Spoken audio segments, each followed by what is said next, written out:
For more than 60 years, there's been this dark story haunting Hollywood, this legend that Marilyn Monroe was somehow responsible for the death of the king of Hollywood, Clark Gable. It's this perfect storm of glamour, tragedy, and blame. But is it actually true?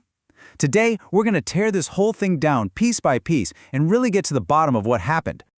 I mean, that's the big one, isn't it? This is the question that's been hanging in the air since 1960. It's a simple, brutal accusation that has completely defined a tragedy and cast a long, dark shadow over the legacies of two of the biggest icons cinema has ever seen. And right here, this is where it all started, with these absolutely explosive words from Clark Gable's grieving pregnant widow, Kay. This one quote, printed by one of the most powerful gossip columnists of the era, became the bedrock of the entire accusation. It pointed the finger squarely at Marilyn Monroe and the film's constant delays. So let's set the scene. It's November 1960. The incredibly tough shoot for the movie The Misfits has finally wrapped. And then, just 12 days later, the unthinkable happens. Clark Gable is dead from a massive heart attack. In all that shock and grief, Hollywood needed a villain, and a story started to take shape very, very quickly. Now, to really get why this accusation stuck, you have to look at the scene of the crime, the set of The Misfits. But honestly, it wasn't a crime scene, it was a crucible. They were filming in the middle of the scorching Nevada desert with temperatures regularly hitting over 100 degrees. The whole production was just a perfect storm of personal crises waiting to explode. And here's the thing. This chaos wasn't just one person's fault. It was a whole ecosystem of dysfunction. Was Monroe in crisis? Absolutely. She was arriving late, struggling with her lines, all while her marriage to the film's writer, Arthur Miller, was completely falling apart. But at the same time, Miller was constantly rewriting the script, making it impossible for her to prep. The director, John Huston, was reportedly drinking heavily and gambling away the movie's budget. And co-star Montgomery Clift was, in Marilyn's own words, in even worse shape than I am. Everyone on that set was a misfit. Okay, so the stress on set was obviously through the roof. But did that stress actually kill Clark Gable? To answer that, we have to step away from all the drama and look at the cold, hard medical evidence. Let's talk about the actual state of Clark Gable's health at the time. You know, modern medical analysis is pretty much unanimous on this. Clark Gable's death wasn't some sudden event sparked by frustration on a movie set. Nope. It was the predictable, tragic end result of a lifetime of high-risk behaviors. The man was, for all intents and purposes, a walking time bomb. For starters, the guy was a chain smoker of epic proportions. We're talking at least 3 packs of cigarettes a day. Just think about that. That alone put him at an extreme risk for heart disease. And then there was the weight. For his role in The Misfits, he went on a crash diet and dropped 40 pounds really fast.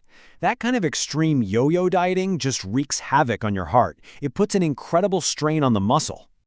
But the list just goes on and on. It wasn't just the smoking and the dieting. We're talking about decades of heavy drinking, chronic inflammation from really bad dental problems, plus his own stubborn insistence on doing his own strenuous stunts, like being dragged by a horse across the desert floor. But, you know, the most damning evidence of all? He'd had previous seizures that doctors now are almost certain were actually prior undiagnosed heart attacks. His death wasn't a question of if, it was a question of when. So if the medical case is this cut and dried, how in the world did this story of blame even get started? Well, it all goes back to that one quote from his widow Kay, given to a very specific and very powerful person.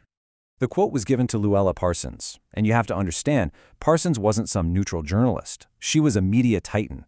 With a combined readership of 75 million people, she could literally make or break careers with a single column. She traded in drama and scandal. And let's be honest, a story about a volatile actress killing a beloved hero, well, that was a much better story than a clinical discussion of arteriosclerosis. And this right here, this is the part of the story that nobody ever talks about. It's a stunning contradiction. On the one hand, you have the public accusation, born out of grief and blown up by the media. But on the other hand, you have the private reality. Just 5 months later, Kay Gable wrote a warm, affectionate letter to Marilyn, playfully inviting her to be a second nanny to her newborn son. So, this brings us to the verdict. When you actually weigh all the evidence and uncover this forgotten story of reconciliation, a completely different picture starts to emerge. When you just break down the factors, the medical reality is undeniable. The biggest drivers, the things that really mattered, they were directly attributable to Clark Gable himself. his lifestyle choices, his pre-existing conditions, and his decision to do his own stunts. That psychological stress from the production delays, sure, it was a factor, but responsibility for that was shared by almost everyone. And medically speaking, it was just a footnote compared to a lifetime of risk. It is also incredibly telling that this public conviction never once saw the inside of a courtroom. No lawsuit was ever filed. No charges were ever brought. And why not? Because the accusation had zero legal merit. Proving that Marilyn's actions were the sole direct cause of his death would have been absolutely impossible against that mountain of medical evidence.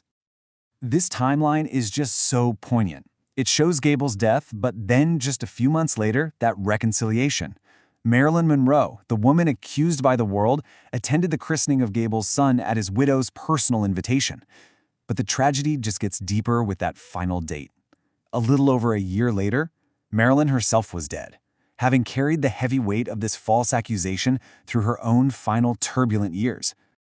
And that really leaves us with this question, doesn't it? The story of the beautiful, unstable woman destroying the strong, masculine icon.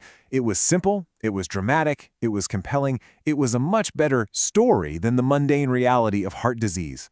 It's a powerful reminder that sometimes the myths that stick around aren't the ones that are true, but the ones that give us a simple villain for a very complex tragedy.